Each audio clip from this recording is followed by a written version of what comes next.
하나님 말씀 같이 보겠습니다. 제가 전하는 말씀은 사도행전 4장 23절로 31절까지 말씀입니다. 사도행전 4장 23절로 31절까지 말씀 제가 봉독해 올려드리도록 하겠습니다. 사도들이 노임에 그 동료에게 가서 제사장들과 장로들의 말을 다 알리니 그들이 듣고 한 마음으로 하나님께 소리를 높여 이르되 대주제여 천지와 바다와 그 가운데 만물을 지은 이시여 또 주의 종 우리 조상 다윗의 입을 통하여 성령으로 말씀하시기를 어찌하여 열방이 분노하며 족속들이 호사를 경영하였는고 세상의 군왕들이 나서며 관리들이 함께 모여 주와 그의 그리스도를 대적하도다 하신 이로소이다. 과연 헤롯과 본디오 빌라도는 이방인과 이스라엘 백성과 합세하여 하나님께서 기름 부으신 거룩한 종 예수를 거슬러 하나님의 권능과 뜻대로 이루려고 예정하신 그것을 행하려고 이 성에 모였나이다. 주여 이제도 그들의 위협함을 굽어보시옵고 또 종들로 하여금 담대히 하나님의 말씀을 전하게 하여 주시오며 손을 내밀어 병을 낫게 하시옵고 표적과 기사와 거룩한 종 예수의 이름으로 이루어지게 하옵소서 하더라. 필기를 다음에 모인 곳이 진동하더니 무리가 다 성령이 충만하여 담대히 하나님의 말씀을 전하니라. 아멘. 우리가 알듯이 우리가 이 땅 가운데에 건강하기 위해서는 몇 가지 요소가 필요합니다.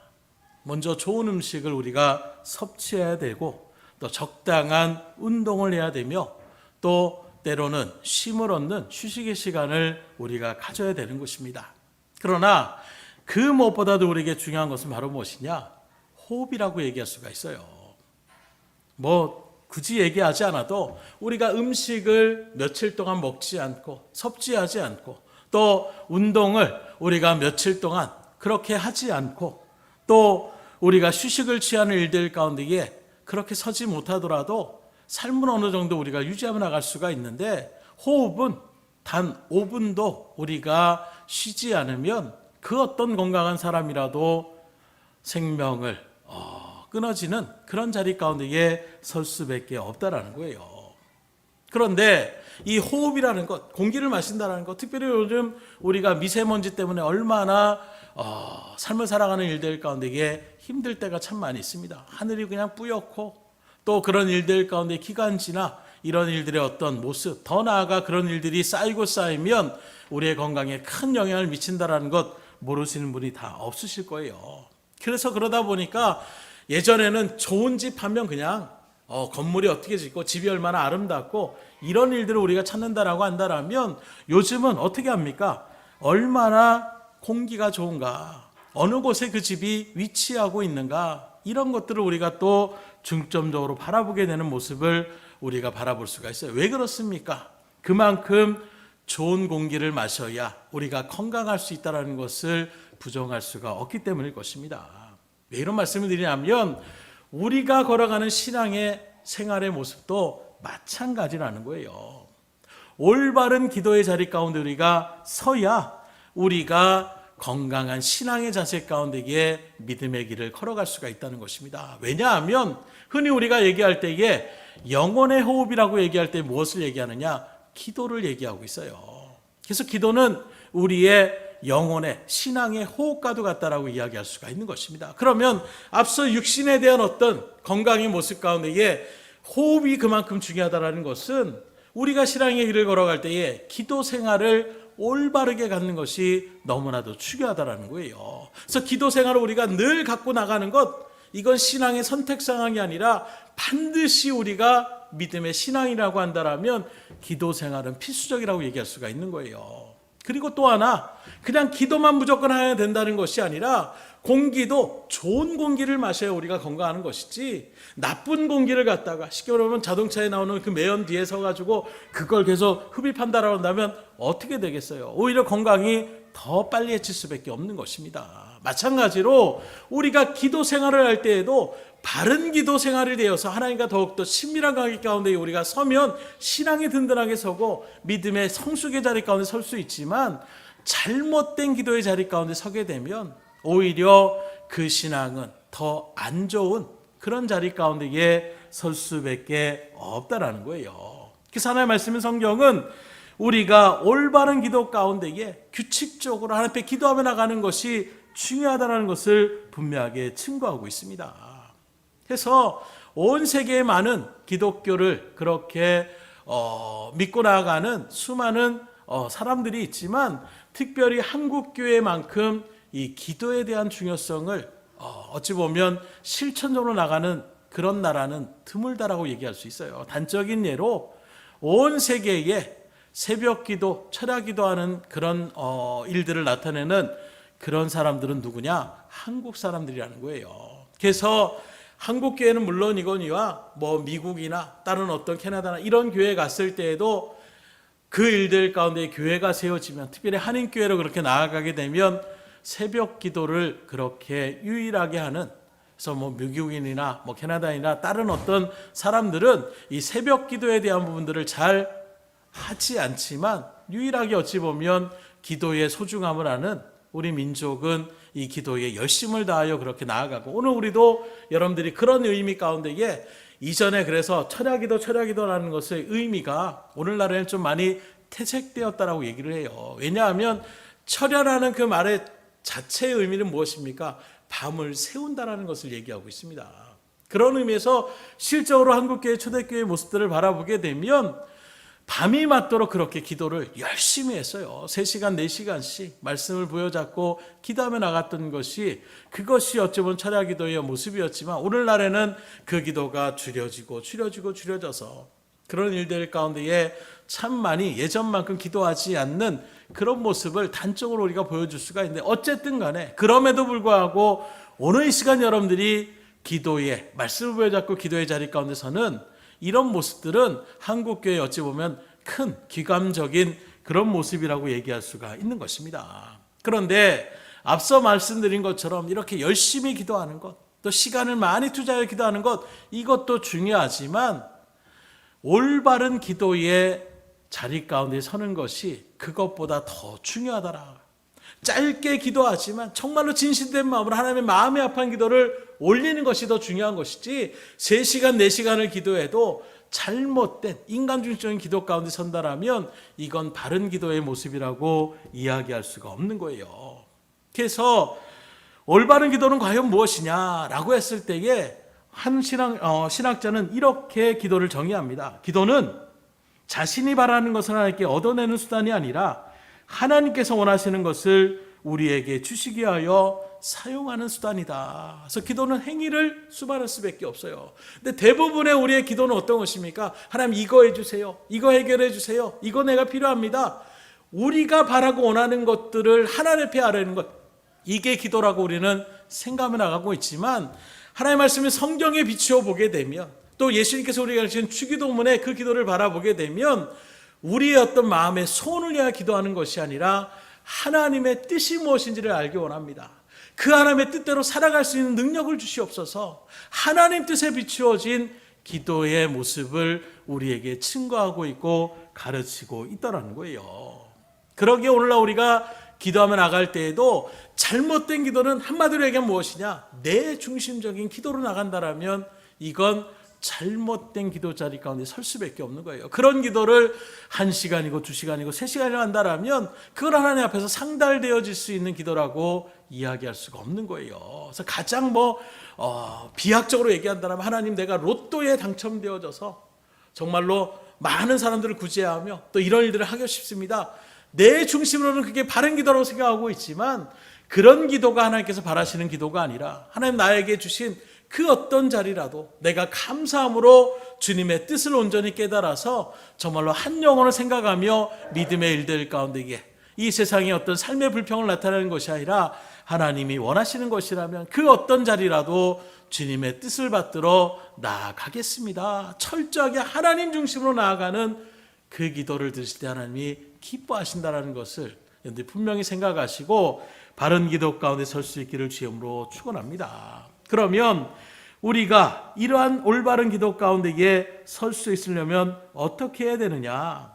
내가 드리는 기도마다 하나님이 응답하시되, 특별히 성령이 역사하시는 살아있는 기도의 자리 가운데 우리가 설 수 있기를 원하는데, 그에 대한 몇 가지의 방법을 오늘 우리가 있는 본문의 말씀을 통해 우리가 살펴볼 수가 있게, 이 시간 말씀을 상고할 때에 여러분들이 다 기도의 용사라고 얘기할 수 있어요. 그러면 그 기도의 일들 가운데에 정말로 오늘 말씀처럼 성령의 역사가 일어나는, 천지가 진동하는 이런 놀라운 기도의 역사의 일들 가운데에 여러분들이 설 수 있는 은혜가 있기를 소망하신다라면 오늘 말씀을 잘 들으시고 그대로 실천하는 기도의 생활자가 될 수 있기를 주임으로 축원합니다. 그래서 먼저 하나님이 들으시고 역사하신 기도는 어떤 기도냐? 시험 가운데에서 하나님의 뜻을 찾는 기도가 하나님이 받으시는, 하나님이 역사하시는 기도다. 오늘 21절에 바라보게 되면 관원들이 사도들을 위협했다라고 이야기하고 있습니다. 무슨 사건이냐고 하면 요한과 베드로가 하나님 앞에 성전에 올라서 기도하는 그 시간 가운데 올라가고 있는데 앉은 베개를 바라보고 그 앉은 베개를 주목하는 일들 가운데 베드로가 담대하게 선포합니다.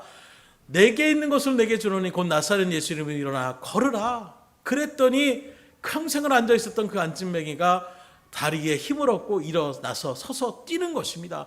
그러니 거기에 있는 모든 사람들이 이건 기적이다, 놀라운 일이다. 그래서 요한과 베드로를 주목하는 거예요. 이 사람들 누구이기에? 하나님의 선지자가 아닐까? 대단한 능력자다. 그리고 베드로와 요한을 바라볼 때에 베드로가 말합니다. 나도 너희들과 당신들과 똑같은 사람입니다. 나를 대단하게 여기지 마십시오.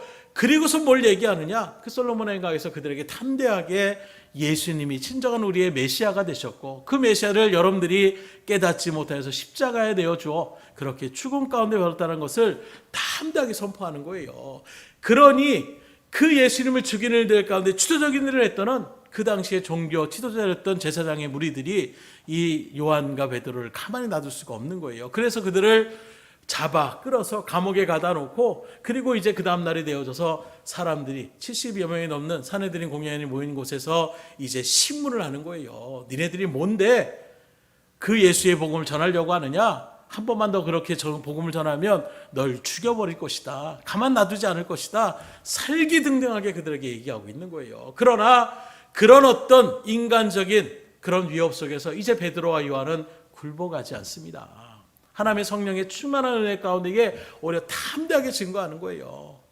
하나님의 뜻을 내가 행해야 되겠느냐? 아니면 사람의 뜻을 행해야 되느냐?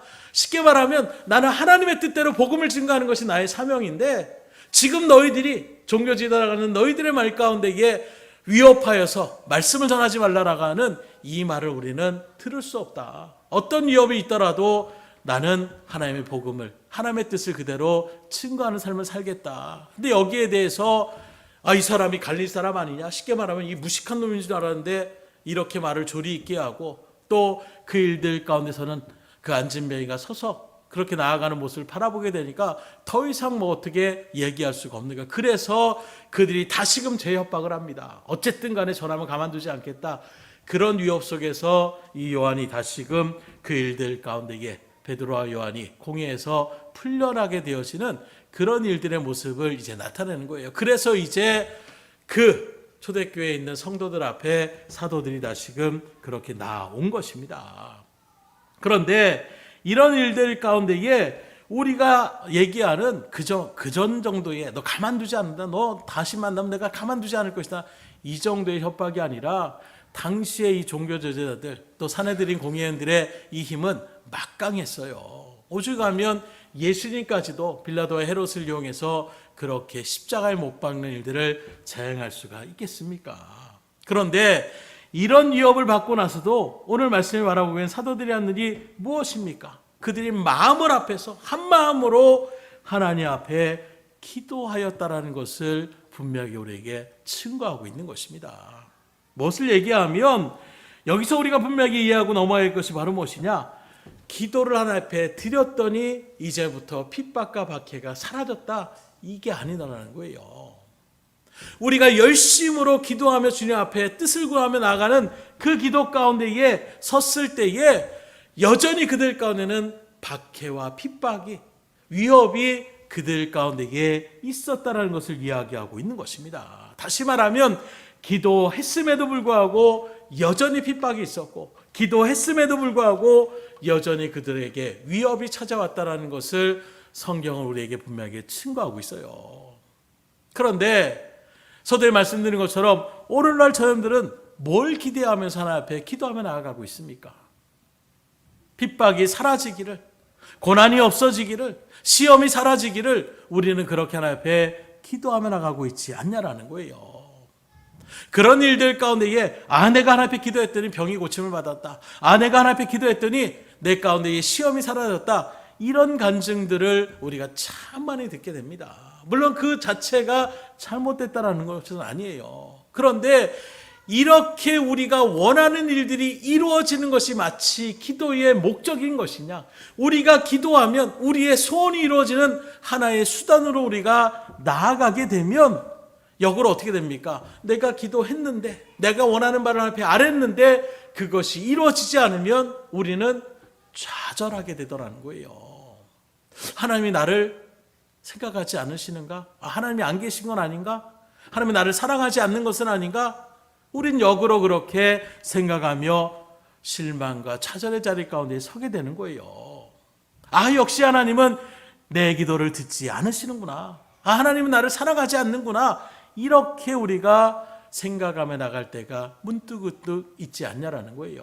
혹시 이 자리에서도 그렇게 내가 하나님 앞에 매달리고 기도했는데 하나님이 안 들어주시는 일들 가운데서 하나님 어떻게 나한테 이럴 수 있을까 하는 마음이 혹 있지는 않습니까? 그러나 이것은 인간 중심의 잘못된 기도의 주체가 하나님이 되어야 되는데 그 기도의 주체가 내가 되니까 나타나는 잘못된 기도의 모습임을 우리가 분명히 알아야 된다는 거예요. 이건 제가 말씀드린 것이 아니라 하나의 말씀인 성경이 우리에게 증거하고 있기 때문에 계속 우리가 이런 기도를 하나님 앞에 드리는 것은 옳지 않다는 것을 이야기할 수가 있는 것입니다. 그러면 성경은 올바른 기도에 대하여 어떻게 증거하고 있느냐? 이 시험과 기도에 대한 관계를 구체적으로 드러내는 것이 바로 야고보서에 등장하고 있는데 야고보서 1장 2절로 5절까지의 말씀에 보면 우리 한번 찾아볼까요? 야고보서 1장 2절로 5절까지 말씀입니다. 야고보서 1장 2절로 5절까지 말씀 한번 찾아보시기 바랍니다.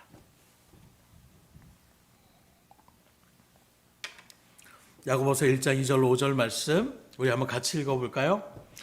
내 형제들아 너희가 여러 가지 시험을 만나거든 온전히 기쁘게 여기라. 이는 너희 믿음의 시련이 인내를 만들어내는 줄 너희가 알미라. 인내를 온전히 이루라. 이는 너희로 온전하고 구비하여 조금도 부족함이 없게 하려 함이라. 너희 중에 누구든지 지혜가 부족하거든 모든 사람에게 후히 주시고 꾸짖지 아니하시는 하나님께 구하라. 그리하면 주시리라. 여기에 바라보니까 시험을 만나거든 이렇게 얘기하고 있어요. 너희가 여러 가지 시험을 만나거든. 이 말은 무엇입니까? 시험이 있을 수도 있고 없을 수도 있다는 것이 아니라 반드시 시험이 우리 가운데 온다라는 것을 얘기하고 있어요. 믿음의 길을 걸어가는 신앙의 사람들에게도 어려움이 찾아올 수 있다라는 것입니다. 그러면서 여러 가지 시험을 만나거든 이렇게 말씀하고 있는 것을 바라볼 때에 동일한 어떤 시험이 아니라는 거예요. 사람들이 우리를 미워하는 시험 또는 어떤 물질의 어려움 이것이 아니라 다양하게 우리 가운데에 건강으로 오는 시험도 있을 수 있고 내가 하는 어떤 직장의 일들 가운데 나타나는 어려움도 있을 수 있고 인간관계 가운데 나타나는 어려움도 있을 수 있고 환경적인 어떤 일들 가운데 나타나는 다양한 어려움들의 시험들이 우리 가운데에 펼쳐질 수 있다는 것을 이야기하고 있는 것입니다. 그러므로 오늘 우리가 이것을 잊지 않아야 되는 것은 바로 무엇이냐? 기도하였더니 시험이 없어졌더라. 하나님 앞에 간절한 마음으로 기도했더니 더 이상 나에게 어려움이 나타나지 아니하더라. 이것이 아니다라는 거예요. 기도를 하나님 앞에 드려도 여전히 우리 가운데에 시험은 찾아오고 어려움은 찾아온다라는 사실을 우리가 잊어서는 안 된다는 것입니다. 다시금 말씀드리지만 제가 말씀드린 것이 아니라 하나님의 말씀이 그렇게 기록하고 있기 때문에 그러게 여러분들이 시험을 당하는 것을 이상히 여기시면 안 돼요. 그러면서 야고보 사도는 시험을 당했을 때에 우리에게 두 가지를 명령하고 있습니다. 하나님의 뜻을 가운데에 무엇을 명령합니까? 첫 번째는 온전히 기쁘게 여기라는 거예요. 어려움이 지금 찾아왔는데 어떡하라고요? 원망하고 아유 왜 나한테 이럽니까? 따지는 것이 아니라 어려움에 시험이 닥쳤을 때 온전히 기쁘게 여기라. 왜요? 그 시험이 하나님이 우리를 위하여 주신 시험이라는 것입니다. 쉽게 말하면 하나님이 주신 시험은 우리를 괴롭히려는 사단의 시험이 아니에요. 하나님이 우리에게 주시는 어려움은 우리를 한 단계 더 믿음의 자리로 올려가는, 그래서 실질적으로 학생들이 공부를 하고 시험 기간에 시험을, 우리 하람이도 이번 주간에 시험을 치는데 시험을 그렇게 치며 나가는 일들이 왜 합니까? 시험을 좋아하는 학생들은 없어요. 긴장합니다. 그럼에도 불구하고 시험을 하는 테스트는 무엇입니까? 왜 그걸 줍니까? 그 테스트를 통하여 지금 수준이 어느 정도 있는지, 그리고 그 수준의 일들 가운데에 한 단계 또 올라갈 수 있는 그런 발판을 만들어주기 위하여 시험을 하는 것처럼, 그래서 하나님이 우리에게 주신 시험은 바로 그와 같은 테스트라고 얘기할 수가 있는 거예요. 너희들 그 자리가 아니라 한 단계 수준을 올려야 되지 않느냐. 맨날 유치원의 그런 수준이 아니라 이제는 초등학생 수준이 아니라 중학생이 아니라 고등학생이 아니라 대학생, 그렇게 한 단계 한 단계 올라가기 위한 방편으로 하나님께서 우리에게 어려움을 주시고 시험을 주신다라는 거예요. 그러니 온전히 기쁘게 하라는 것입니다. 곧 그 말의 의미는 무엇인가? 하나님이 우리를 생각하셔서 시험을 주신다라는 거예요. 그러면서 뭐라고 합니까? 두 번째로 기도해라 얘기하고 있는 것입니다. 온전히 기쁘게 여기며 기도해라. 근데 그 기도의 제목이 무엇입니까? 하나님, 나에게 지금 나간 이 어려움을 떠나가게 하여 주시옵소서. 나에게 지금 나오는 이 시험을 물리쳐 주시옵소서. 이 기도를 우리가 열심히 할 때가 있는데, 오늘 야고보서 1장 5절의 말씀을 다시 한번 바라보세요. 그렇게 말씀하고 있지 않습니다. 너희 중에 누구든지 지혜에 부족하거든 모든 사람에게 후히 주시고 꾸짖지 아니하시는 하나님께 구하라. 그리하면 주시리라. 무슨 말입니까? 어려움이 없애달라고, 어려움이 끝나게 해달라고 기도하는 것이 아니라 하나님께로부터 지혜를 주시옵소서. 하나님, 내가 지혜가 부족합니다. 하나님, 나에게 지혜를 허락하여 주시옵소서. 이렇게 기도하라고 얘기하고 있는 거예요. 다시 말하면 시험이 올 때에 시험이 없어지게 해달라고 기도하는 것이 아니라 오히려 하나님이 나에게 주신 이 시험을 올바로 이해할 수 있도록, 왜 하나님이 나에게 이런 어려움을 줬을까? 그것을 온전히 깨달을 수 있는 지혜를 나에게 주시옵소서라고 기도하라고 말씀하고 있는 것입니다. 그러면서 여기서 말하는 지혜는 바로 무엇이냐? 그 어려움만이 아니라 그 어려움 이면에 있는 하나님께서 나에게 주시고자 하는 그 하나님의 교훈, 그 하나님의 가르침을 내가 남김없이 다 내 마음 가운데에, 내 지식 가운데에 새겨질 수 있는 그런 지혜를 달라라고 지금 하나님 앞에 고백하고 있는 거예요. 구체적인 예를 든다라면, 주여, 이 병이 나에게 왔는데 이 병을 통해 하나님, 내가 무엇을 깨닫길 원하십니까? 하나님, 그것을 온전히 알게 하여 주시옵소서. 하나님, 지금 내가 이 어려움을 통하여 나에게 뭘 가르치려고 하십니까? 그걸 바로 깨달아서 흔들림 없이 믿음의 자를 지켜 오히려 하나님의 영광을 환히 드러내며 나갈 수 있도록 지혜를 허락하여 주시옵소서. 우리가 이렇게 기도의 자리 가운데에 설 수 있어야 된다는 거예요. 결국 한마디로 우리의 마음을 열고 하나님의 시선으로, 하나님의 시각으로 우리에게 다가오는 환경과 그 어려움을 온전하게 바라볼 수 있는, 그 이면에 나타난 하나님의 뜻을 바라볼 수 있는 지혜를 우리가 간구하는 자리 가운데에 섰을 때에 그 시험을 우리가 넉넉하게 이겨나갈 수가 있는 것입니다. 그러면 다시 우리가 의문합니다. 아니, 하나님 그렇게 우리를 사랑하시는데 꼭 이렇게 어려움을 주셔야 됩니까? 좀 잘 알려주셔도 되잖아요. 좀 좋게 알려주셔도 되잖아요. 근데 이런 일들 가운데서 우리가 또 생각할 것이 바로 무엇이냐? 우리의 죄성이 있기 때문이에요. 무슨 말이라고 하면, 우리 인간이라는 속성 자체가 어떤 것이냐? 좋게 얘기해서 알게 되면 얼마나 좋겠어요. 그런데 우리 가운데 죄가 들어가는 순간 우리는 어떻게 되느냐? 어떤 어려움, 어떤 코너에 몰리고 나서야, 그 극한의 자리 가운데 있어야 그때야 그것을 뼈저리게 내 마음 가운데 새기더라는 거예요. 그냥 좋은 게 좋은 거지 하다 보면, 아, 내가 그런 얘기를 했었어? 아, 내가 그렇게 반응했었어? 금방 우리는 잊어버려요. 그런데 정말로 내가 치열하게, 아이고 나는 죽겠구나, 정말로 하나님만이 만든다는 것을 처절하게 깨달았을 때에 그때에 그 하나님의 말씀이 딱 들어오게 되면 그 말씀은 평생 그 신앙의 일들 가운데에 초석을 닦는 일들 가운데 설 수가 있는 거예요. 이걸 그 누구보다도 우리보다도 더 잘 알고 계시는 하나님이 알고 계시기 때문에 그래서 우리에게 테스트를 주시고 시험을 주시고 어려움을 주신다는 것입니다. 좀 더 예를 돕자라면 여러분들 어떤 나무가 튼튼하게 설 수 있을까요? 뭐 토양이 좋고 또 양분을 많이 흡수하고 이런 것들도 있지만 그냥 단적인 아주 대조적으로 얘기한다라면 비바람이 막 불고 있는 그런 자리 가운데 있을 때에 그 나무가 거기서 살아남을 때에 정말로 강력하고 튼튼한 나무로 그렇게 설 수가 있는 거예요. 그래서 우리가 흔히 말하는 것처럼 비닐하우스에 있는 그런 어떤 식물이나 작물들 바라보십시오.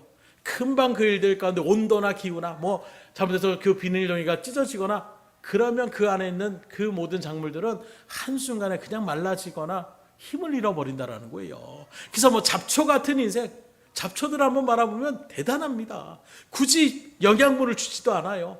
거기에 물을 주지도 않습니다. 그럼에도 불구하고 그 잡초들이 얼마나 강력한가. 그 뿌리를 갖다가 뿌려내서, 그래서 제가 잠깐 농사를 그렇게 짓는 일들 가운데 서가지고 잡초를 하는데 정말로 어떤 일들은 막 제가 막 힘을 내서 뽑으려고 해도 잘 뽑히지 않는 데가 있어요.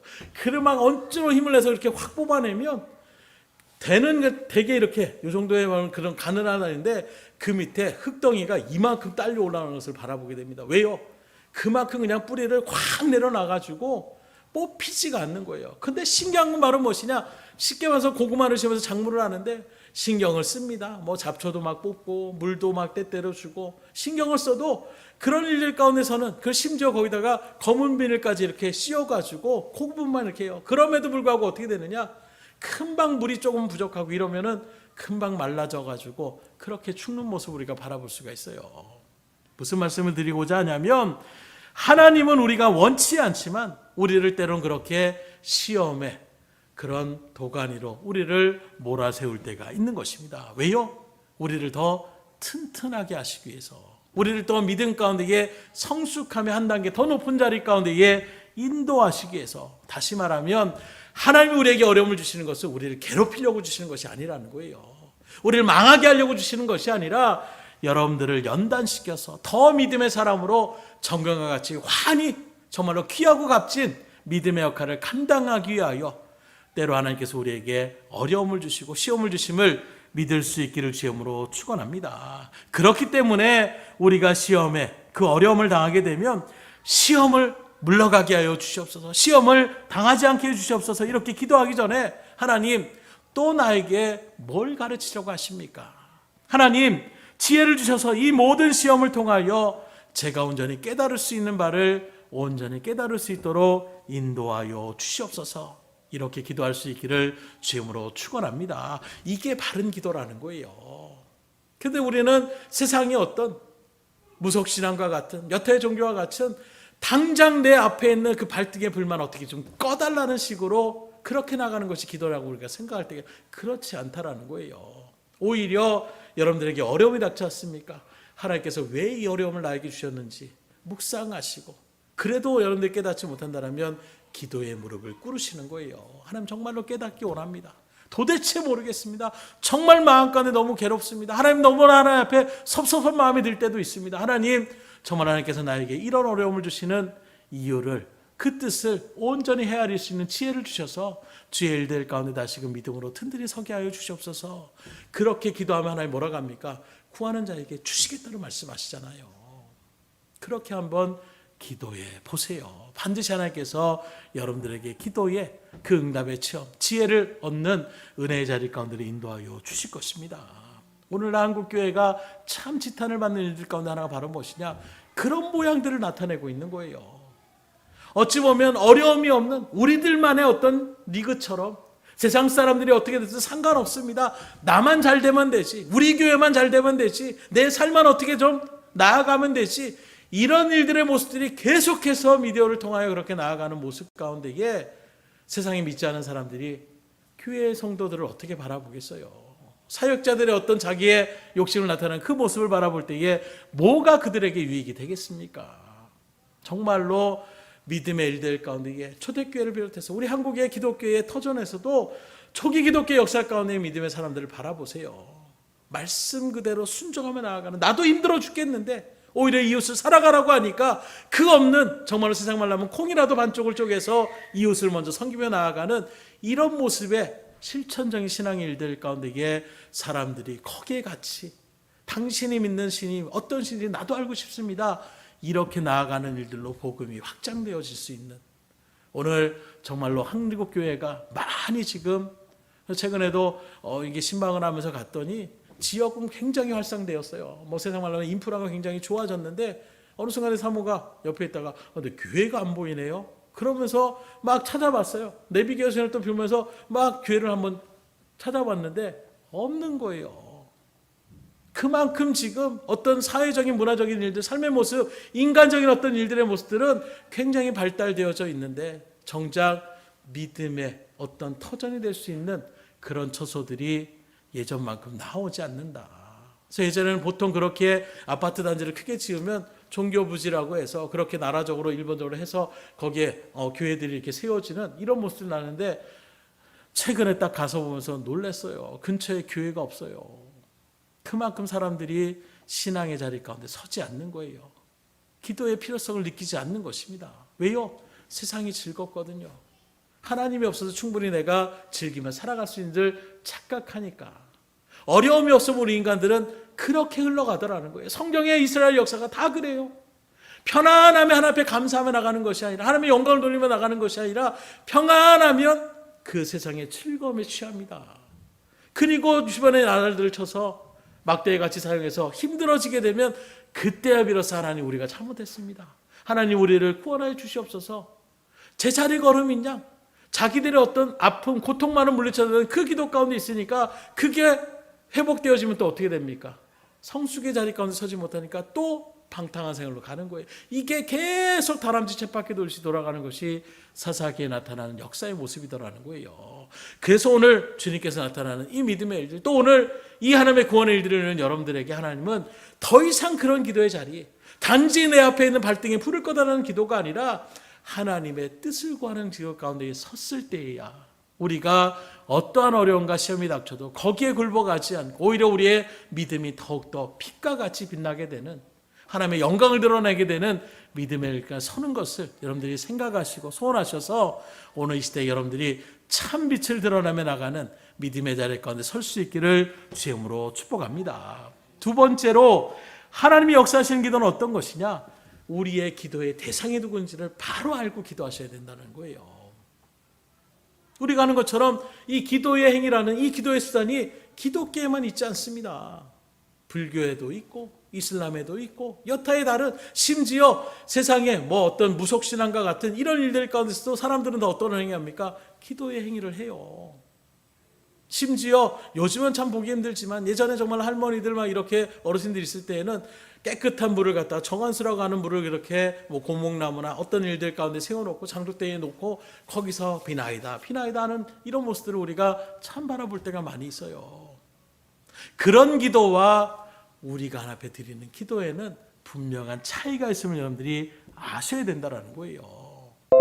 기도의 대상을 우리가 바로 알지 못할 때에 우리의 기도를 누가 받으시는가, 하나님이 누구신지를 우리가 분명히 알아야 우리가 바른 기도를 드릴 수가 있는 거예요. 저번에 말씀드린 것처럼 우리가 상대방에게 뭔가 물건을 팔려고 한다면 어떻게 됩니까? 가장 첫 번째는 이 지역 사람들은 뭘 생각하고 있을까? 생활 수준은 어떤 것일까? 기본적으로 그런 것들을 파악하고 그런 일들로 들어가야 되지. 지금 여기 막 먹고 살기도 힘들어 죽겠는데 여러분들 적어도 안마의자 하나 정도는 하나 있어야 됩니다. 이렇게 다가간다면 누가 그걸 구입할 수가 있겠어요? 그런 부분이 아니라 어려운 가운데 있음에도 불구하고 정말 힘들게 살아가는데 얼마나 몸이 피곤합니까? 피곤하면 또 지칠 수밖에 없어. 그런 일들 가운데서 그래도 건강을 회복할 수 있는 잠깐의 휴식의 시간이 있는데 그때에 이걸 한번 사용해 보세요. 정말 몸이 날아갈 듯 합니다. 좀 더 그들의 입장 가운데 나갈 때에 그들의 마음이 통할 수 있지 않겠습니까? 무슨 말씀을 드리고자 하냐면 우리의 기도의 대상은 하나님의 어떤 분신을 알아야 우리가 바른 기도를 할 수 있는 거예요. 그래서 부모에 대한 부분들도 어떤 부모들도 다 성향, 어떤 부모들은 아이 아빠 이렇게 얘기하면 듣는 사람이 있고, 어떤 부모는 조리 있게 딱딱딱 얘기해야 들어가는 이런 부분이 있는데, 조리 있게 얘기하지 않고 그냥 아양만 떠고 이렇게 나간다라고 해서 그걸 틀어주겠냐라는 거예요. 그러면 오늘 성경에 나타나고 있는 이 초대교회 성도들은 어떻게 기도하고 있습니까? 24절의 말씀을 바라보세요. 그들이 듣고 한 마음으로 하나님께 소리를 높여 이르되 대주제여 천지와 바다와 그 가운데 만물을 지으니시오. 하나님을 지금 표현하고 있는 거예요. 여기서 대주제라는 말은 다스리는 하나님이라는 것입니다. 뭘 다스립니까? 온 우주 만물을 다스리는 하나님이라는 것을 분명하게 고백하고 있는 것입니다. 그래서 하나님께서 온 우주 만물을 창조하셨는데 그것 말은 무엇입니까? 왜 하나님이 심심해서 우리를 창조하시고 세상을 만드셨습니까? 아니라는 거예요. 성경은 분명한 하나님의 뜻이 있고 목적이 있다고 말씀하고 있습니다. 그 목적을 우리가 바로 알 때에 우리가 우리의 삶의 자리를 온전하게 지키며 나갈 수가 있는 거예요. 그렇지 않다라면 물건이나 사람이든 목적한 바에 당신을 우리 회사에 사원으로 뽑았습니다. 그런데 회사의 도움이 되지 않고 회사의 어떤 유익을 나타내지 않으면 어떻게 합니까? 해고를 시키잖아요. 여기 지금 피아노도 있는데, 피아노가 만약에 있는데 그 피아노가 소리를 제대로 내지 않아요. 그럼 어떻게 됩니까? 폐기할 수밖에 없는 거예요. 그런데 피아노가 좀 낡고 좀 여기 낙서되어 있고 그럴지라도 소리가 온전하게 그렇게 울리게 되면 어떻게 됩니까? 그거 좀 그런 일들이 있더라도 피아노를 버리지 않고 계속 사용하게 되는 거예요. 왜요? 피아노의 목적은 무엇입니까? 장식품이 아니에요. 소리를 아름답게 내는 것이 피아노의 역할이라는 거예요. 마찬가지로 뭘 말씀드리라고 하면 여러분들 하나님이 택하신 목적이 있다라는 거예요. 그 목적한 반대로 우리가 나아가지 않으면 어떻게 되겠습니까? 하나님을 바라볼 때에 필요 없는 그런 존재일 수밖에 없는 거예요. 그렇기 때문에 우리가 기도하며 나갈 때에도 하나님이 어떤 분인지를 분명히 아는 일들 가운데 하나님이 나를 어떻게 지으셨는가 하는 분명한 일들의 마음을 통하여 하나님이 나를 창조하신 분이시지, 그러니 내가 하나님의 그 뜻하신 목적대로 내가 하나님 앞에 나아가야지 하는 마음으로 우리가 기도의 무릎을 꿇을 수 있어야 되는 것입니다. 두 번째로 초대교회 성도들이 발견하며 나아가는 기도를 들으신 하나님은 어떤 하나님이냐? 역사를 주관하시는 하나님이라는 거예요. 27절로 28절의 말씀입니다. 과연 헤롯과 본디오 빌라도는 이방인과 이스라엘 백성과 합세하여 하나님께서 기름 부으신 거룩한 종 예수를 거슬러 하나님의 권능과 뜻대로 이루려고 예정하신 그것을 행하려고 이 성에 모였나이다. 여기 말씀에 보면 하나님의 권능과 뜻대로 이루려고 예정하신 그것을 행하려고 이렇게 표현하고 있어요. 이 말은 무엇을 얘기하냐? 하나님이 뜻하신 바대로 그 일들을 이뤄나가셨다는 것입니다. 그래서 초대교회 성도는 뭐라고 하느냐? 겉으로 바라볼 때에는 지금 헤롯과 빌라도가 이방인과 유대인들과 그렇게 연합해서 예수를 십자가에 못 박혀 죽었다라고 생각하고 있는 거예요. 표면적으로는 그렇게 보입니다. 그러나 초대교회 성도들, 사도들은 그렇게 생각하지 않는 거예요.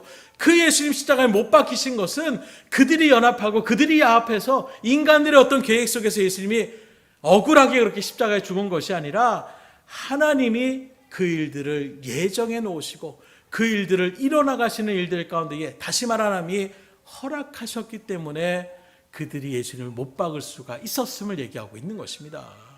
그래서 오늘 말씀 가운데서 25절에 우리 조상 다윗의 입을 통하여 성령으로 말씀하시기를, 이전에 하나님의 마음에 합한 자라고 했던 기도의 사람이라고 대표적으로 얘기할 수 있는 이 다윗이 성령의 은혜 가운데에 예언적인 말씀을 선포하는 거예요. 그게 바로 무엇이냐? 거기에 나오는 것처럼 세상의 고난들과 관리들이 함께 모여 주와 그리스도를 대적하도다. 이 말씀을 다윗을 통하여 예언케 하여 주셨고, 그 예언의 말씀대로 지금 예수님이 이 땅에 오셨는데 그 예수를 받아들이지 않고 세상의 군왕과 같은 본디오 빌라도, 헤로당, 그리고 유대인들이, 종교 지도자들이 모여서 예수님을 그렇게 십자가에 못 박게 하는 것, 이것도 다 하나님의 주권 가운데 있었다는 것을 얘기하고 있어요. 그런 의미에서 오늘날 여러 가지 사건과 이런 일들을 바라볼 때에도 하나님이 그 모든 것들을 통제하며 나가시는 일들 가운데 우리가 바라볼 수가 있어야 된다는 거예요. 그런 모습에 또 어떤 사람은 그렇게 얘기합니다. 아니 그러면 하나님 전쟁을 일으키게 하십니까? 아니 갑자기 사고 나서 그 많은 사람들이 그렇게 죽게 하십니까? 우리의 생각으로는 이해하지 못한 부분들이 분명히 있어요.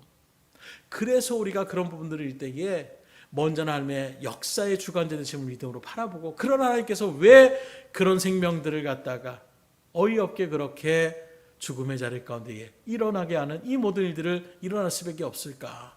하나님께서 뜻하신 바가 무엇인지를 우리는 기도함을 통하여 지혜를 간구하고 그렇게 접근하며 나갈 수가 있어야 되는 거예요. 그냥 내 생각에 맞지 않는 그런 하나님은 난 믿지 않겠다, 이렇게 나가는 모습들이 이 세상의 하나님을 우습게 여기는 사람들의 대표적인 모습이라고 얘기할 수가 있는 것입니다. 그런 모습에서 지금 여기 나오는 믿음의 기도는 그 모든 것이 하나님의 주권 가운데, 하나님이 허락하시지 않으면 헤롯이 아무리 발버둥치고 빌라도가 아무리 권위를 나세우고 권세가 있을지라도 결코 예수님을 십자가에 못 박을 수가 없었다라는 거예요.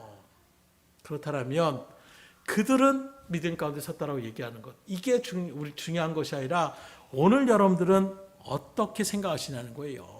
정말로 하나님께서 이 세계의 역사의 주관자가 되심을 믿음으로 믿습니까? 그런데 정작 우리가 그렇게 기도하고 믿습니다라고 고백은 하고 있지만 우리의 삶의 모습을 바라보게 되면 여전히 나의 삶의 주권자가 되시는 하나님을 고백하면서도 여전히 우리가 내 앞에 떨어지는 그 여러 가지 일들에 걱정하고 근심하며 덜덜덜 떨고 있지 않냐라는 거예요. 하나님 앞에 맡긴다는 것은 무엇입니까? 그 능력이 하나님이 모든 것을 선한 대로 이끌어 가심을 믿음 가운데 새길 때에 우리는 평안을 놓치지 않는 거예요. 그래서 주님은 세상이 주는 평안과 다르다라고 하면, 세상이 주는 평안은 무엇입니까? 안전하면 평안을 누려요. 근데 뭔가 위기가 나타나면 우리의 평안을 아무리 내가 평안해야지 해도 흔들릴 수밖에 없습니다. 그러나 하나님 주시는 평안은 무엇이냐? 능력이 하나님이 나를 지켜주시고 보호해 주시는데 지금 상황이 정말로 혼란 가운데 있을지라도 하나님이 나를 지켜주신다라는, 그리고 반드시 나를 선한 대로 이끄신다는 이 믿음의 일들 가운데 섰을 때에 죽음의 권세도 결코 믿음의 사람의 그 심령을 흔들 수가 없더라는 거예요. 그럼 다시금 묻습니다. 여러분들은 얼마나 지금 걱정과 근심과 염려한 가운데에 살아가고 있습니까? 오늘 이 말씀에 비추어서 정말로 내게 병이 찾아왔다고 할지라도, 내가 고난이 찾아왔다고 할지라도 야고보 사도의 말씀처럼 온전히 기뻐할 수 있기를 주님으로 축원합니다. 왜요? 하나님의 그 일들을 통해 우리를 괴롭히시는 것이 아니라 더 하나님의 놀라운 선한 역사를 이루는 일들 가운데 세워주시게 하여 우리를 이끌어 가시기 때문이라는 거예요. 그렇기 때문에 하나님의 말씀이, 성경이 말하는 기도, 그 기도는 바로 무엇이냐? 신앙의 성숙의 자리 가운데 있는 사람들만이 주님의 일들 가운데 설 수 있는 기도의 사람이 될 수 있다는 것을 분명히 증거하고 있어요. 다시 말하면 기도를 열심히 하는 사람, 기도를 깊이 있게 하는 사람, 기도를 올바르게 하는 사람이 바로 신앙의 성숙한 사람이다 라는 결론을 우리가 지을 수가 있는 거예요. 반대로 잘못된 기도, 자기 위주의 기도 가운데 여전히 머물러 있다면 아직 어린아이 같은 그런 심령의 자리 가운데 서 있구나. 그래서 아이들도 바라보세요. 어린아이일수록 그냥 나의 위주로만 얘기합니다. 부모가 지금 힘들고 바쁘고 상관없어요. 내가 지금 배고프고 내가 지금 똥을 싸서 지금 힘들어 죽겠으면 그냥 울어버리는 거예요. 그냥 땡깡을 피는 것입니다. 그런데 그 아이가 성장돼서 이제 철이 들어보세요. 부모님이 나를 얼마나 사랑하시고 나를 이렇게 키워주시기에 얼마나 물심양면을 그렇게 했다는 것이 마음껏 새길 때 이제는 어떻게 합니까? 세뱃돈을 달라고 하는 것이 아니라 오히려 세뱃돈을 준비해서 부모님 앞에 드리며 나아가는, 이게 바로 어떤, 이제는 성숙했구나, 이제는 네가 철이 들었구나, 이렇게 세상에서 바라보는 것처럼 우리의 기도의 제사도 마찬가지예요. 하나님 이거 주세요, 저거 주세요. 이건 어린아이 같은 심령이라는 거예요. 오히려 하나님의 뜻을, 그 어떤 것이 하나님의 뜻일지언정, 그것이 나에게 정말로 힘들고 어려운 자리일지라도 그것이 나를 향한 하나님의 뜻이라면 그 하나님의 뜻대로 살아가겠습니다. 하나님도 나를 위하여 십자가의 그 죽음의 괴로움까지도 다 마다하지 않고 마치셨던 그 하나님의 사랑을 내가 아는데 어찌 내가 하나님이 일들을 나에게 맡기시는데 내가 거부할 수가 있겠습니까? 그렇게 반응할 때 하나님이 얼마나 기뻐하시겠어요. 이제는 정말로 내가 너를 통하여 큰 역사를 일어나갈 수가 있겠구나, 하나님께서 칭찬하시지 않겠습니까? 오늘 저와 여러분들이 그러한 기도의 자리 가운데 설 수 있기를 주님으로 축복합니다. 마지막 세 번째로 기도에 대하여 가르쳐주는 것은 바로 무엇이냐? 올바른 내용을 가진 기도를 드려야 된다는 게 처음과 비슷한 것입니다. 내용이 올바라야 되는 거예요. 이들이 드린 기도의 내용이 29절 30절까지의 세 가지로 나타나고 있는데, 첫 번째는 바로 무엇이냐? 주여 이제도 그들의 위협함을 굽어보시옵고, 이렇게 얘기하고 있어요. 여기 굽어보시옵고, 이 말은 결코 고난을 없애주세요, 이런 고백이 아니라 고난받고 있는 우리들을 하나님 돌봐주세요, 흔들리지 않게 해주세요. 고난 자체가 없어지는 것이 아니라 그 어떤 고난이 와도 하나님을 의지하는 마음 가운데서 하나님이 우리를 지켜주시고 흔들림 없이 우리를 이끌어가 주세요 라고 지금 이야기하고 있는 것입니다. 왜요? 앞서 말한 야고보서의 말씀 가운데 보면 이 고난이 곧 하나님의 은혜의 축복의 자리 가운데로 이끌어가는 어떤 그런 통과의 그런 자리매김 가운데 서 있었기 때문에, 그렇다면 그 고난 자체가 없어지는 것은 뭘 얘기합니까? 나에게 주신 하나님의 축복도 우리가 버리는 것과 똑같은 거예요. 그래서 고난을 받는 일들 가운데서 그 고난을 통과할 수 있는 힘을 달라라는 것입니다.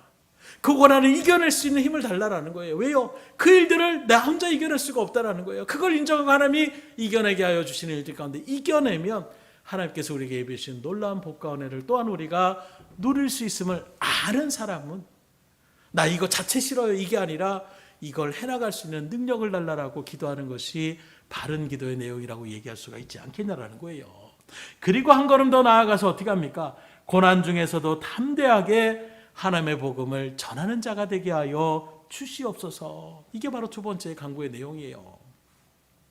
곧 이들의 이런 기도의 모습, 말 그대로 너희는 땅끝까지 이르러 내 증인이 되리라는 이 주님의 말씀을 여전히 마음가운데 새겨서 그 일들을 말 그대로 하나님의 뜻대로 이런 증거자가 되기를 원합니다.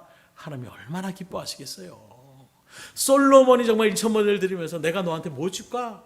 하나님, 나는 이 백성들, 하나님이 택한 이 백성들을 잘 이끌어갈 수 있는 지혜를 주십시오. 하나님이 그 기도에 네가 정말로 오래 사는 것도 구하지 않고 권세도 구하지 않고 원수 멸하는 것도 구하지 않고 참 좋은 것을 구했으니 나머지도 내가 다 줄게. 솔로몬의 기도에 얼마나 기뻐하셨어요. 그 기도보다 오늘 이 사도들의, 이 성도들의 기도가 하나님 마음 가운데 얼마나 더 기쁨이 되겠습니까? 내 뜻을 너희가 바로 알고 있구나. 그래, 내가 너희를 선택한 이유는 복음을 증거하는 것인데 그 복음을 증거하는 일들 가운데 서게 해달라고 기도하고 있으니 하나님이 그래, 네가 제대로 내 뜻을 알고 있구나. 그러니 마지막에 어떻게 됩니까? 천지가 진동하는 거예요. 그 모습을 그냥 글로 우리가 바라보지만 그런 상상을 해요. 하나님의 마음이 지금 그런 기도를 하는 사람들의 마음을 들 때에 막 마음이 두근두근하는 것처럼 하나님이 정말로 그런 모습으로 지금 표현하고 있는 것은 아닌가. 이들이 정말로 내 마음에 합한 기도를 지금 드리고 있구나. 이들의 세 번째 기도는 무엇입니까? 30절에 말씀해 보니까 손을 내밀어 병을 낫게 하시옵고 표적과 기사가 거룩한 종 예수의 이름으로 이루어지게 하옵소서 하더라. 곧 복음의 능력이 계속해서 나타나기를 기도했다라는 거예요. 세상 사람들에게 그냥 복음만 증거하면 잘 오지 않습니다. 그런데 그 일들 가운데 병이 낫는 기적을 나타내면 사람들이 주목하는 거예요. 뭐 여기 있다. 뭔가 여기 대단한 것이 있다. 어쩔 수 없는 사람들의 모습이 있어요. 그래서 그 병을 낫게 한다는 표현은 무엇이냐? 우리에게 어떤 병이다, 이게 아니라 그런 역사들을 통해서 그들에게 계속해서 그리스도의 복음을 증거하며 나갔어요. 그래서 그들이 뭐라고 합니까? 이런 기사를 통하여 예수의 이름으로 이루어지게 하옵소서. 내가 이 사람 고쳤습니다. 내가 하나님 앞에 기도했더니 이 사람이 나음을 얻었습니다. 나를 드러내는 것이 아니라 철저하게 하나님, 나를 주관한, 여러분들 왜 나를 주목하십니까? 하나님이 하신 것입니다. 지금 하나님은 이렇게 역사하십니다. 예수님을 더 확연하게, 더 선명하게, 더 확실하게 증거하게 하는 그런 복음의 역사를 지금 기도하며 나가고 있으니 얼마나 하나님께서 기뻐하셨겠어요. 오늘 저와 여러분들도 하나님 앞에 이 시간 기도하기에 이 자리에 나오셨어요. 과연 여러분들은 무엇을 기도하게 하여 이 자리에 지금 나오셨습니까? 우리의 어떤 이기심으로 내가 바라고 원하는 것 하나 앞에 알게고 그 기도가 상단되어지는 마음으로 이 시간 앉아 계시진 않습니까? 하나님의 뜻은 상관없이 내 소원과 목적을 이루는 기도에만 우리가 급급해하며 나가고 있지는 않습니까? 만약 그렇다면 오늘 이 말씀의 은혜를 통하여 여러분들의 기도의 내용이 바뀌어질 수 있기를 원합니다. 정말로 하나님의 시선 가운데에 복음을 더 확실하게 증거하기 위하여, 하나님의 온전한 증거자의 삶을 살아가기 위하여, 한 영혼이라도 정말 하나님의 구원의 자리 가운데 인도하기 위하는 그 믿음의 일들 가운데에 우리를 사용하여 주시옵소서. 정말 하나님 앞에 간절한 마음으로 기도하며 나갈 수 있기를 주님으로 축복합니다. 이렇게 하나의 마음에 합한 기도를 하니까 어떠한 결과가 일어났어요? 31절에 보니까 세 가지의 놀라운 일이 일어납니다. 빌기를 다하며 기도하기를 다했더니 모인 곳이 진동했다라고 얘기하고 있어요. 막 움직이는 것입니다. 두 번째는 무엇입니까? 무리가 다 성령이 충만했다라고 얘기하고 있어요. 하나님의 놀라운 은혜가 막 정말로 충만한 은혜가 나타나는 그 기도의 역사가 일어나는 것이, 그리고 담대히 하나님의 말씀을 전하는 믿음의 역사가 일어나더라는 거예요. 오늘 이런 놀라운 역사가 여러분들을 통하여 다시금 일어날 수 있기를 주님으로 축복합니다. 말씀을 드립니다. 우리는 정말로 수도 없이 하나님 앞에 기도해요. 적어도 식사하며 나갈 때도 기도합니다. 또 새벽을 깨어서 기도할 때도 있고 마지막 잠자리에 들기 전에도 우리가 매일같이 기도의 생활을 합니다. 그런 일들 가운데서 주님의 그 능력을 맛보고 나의 어려움과 어떤 일들을 우리가 해결하기 위하여 주님 앞에 기도하기보다는 오늘 말씀처럼 호흡이 좋은 공기를 많이 마셔야 온전하게 우리가 건강하게 나갈 수 있는 것처럼 내 중심적인 기도가 아니라 하나님께 정말로 합당한 온전한 기도를 그렇게 올리심을 통하여 여러분들 신앙이 더욱더 튼튼하게 서셔서 그 무엇보다 하나님의 뜻을 찾으며 그 어려움과 시험 속에서도 그 어려움만을 바라보고 낙마하고 찾아라는 것이 아니라 하나님의 뜻은 무엇입니까? 지혜를 주시옵소서. 그리고 그것을 온전히 깨달아서 믿음으로 튼튼하게 서서 복음의 증거자로서 다시금 죄를 감당하는 일들 가운데에 하나님 우리를 사용하여 달라고 기도하심을 통하여 여러분들의 삶 속에서, 아니 오늘 이 시간 기도하는 여러분들의 그 기도 가운데에 이 놀라운 은혜의 역사가 그대로 우리 가운데 이루어질 수 있는 은혜가 있기를 주님으로 축원합니다. 기도하겠습니다.